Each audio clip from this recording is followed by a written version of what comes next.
பண்ண செல்வ பெருந்தகை போயிட்டு திரு ராமதாஸ் சந்திச்சார் இல்லையா, அவர் தான் சொல்றாரு விசிகாவும் பாமகவும் ஒரே கூட்டணியில் இருக்கிறது தான் நல்லது, தமிழ்நாட்டுக்கு நல்லதுங்கன்னு சொல்றாரு. அதனால கேட்கறேன் நான். பிரதர், நான் இந்த நேரத்தில் நான் பேசினா ரொம்ப சர்ச்சையாகி போயிடும். இதுக்கெல்லாம் நான் பதில் சொன்னேன்னா பல பேர் முகத்திரையை கிழிக்க வேண்டியிருக்கு. செல்வ பெருந்தகை நான் நாகரிகம் கருதி நான் இப்பொழுது அவரை பற்றி பேச விரும்பவில்லை. எங்களுக்கு எவன் டைரக்ஷன் கொடுக்குறீங்க, எவனும் இங்க பறக்கல. புரியுதா? எங்க தலைவருக்கு எல்லாம் தெரியும். கொடி அவுத்தம்னா இவர் ஆப்பாயிருவாரு, இல்லை டைவர்ட் பண்ணி விட்டுறலாம். இந்த டைவர்ட் பண்ண கொடி மேட்டர் நீங்க போயிட்டு இருப்பேன். கொடி எங்களுக்கு ரொம்ப முக்கியமானது. ஆமாடா, நான் சீரியஸா சொன்னேன். கொடி முக்கியமானதான பைத்தியக்கார பயல்களா?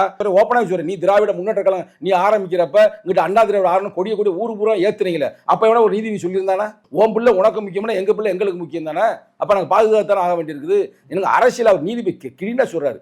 அந்த கோர்ட்லேயே சொல்றாரு. என்ன சொல்றாருன்னா, ஒரு தீர்ப்பு வழங்குவதற்கு முன்னால் அந்த அரசியல் கட்சியெல்லாம் கூப்பிட்டு டிஸ்கஸ் பண்ணிட்டு நீ தீர்ப்பு வழங்க வேண்டும். நீ தீர்ப்பு வழங்காமல் இருப்பது இது இயற்கைக்கே புறம்பானதுன்றாரு. அவ்வளவு பெரிய வேர்டு, அதாவது நேச்சர் ஆஃப் லாக்கே தவறானதுன்றாரு. இது செருப்பை வச்சு அடிக்கிற மாதிரி சொல்றாருல, அறிவு வேணாம்.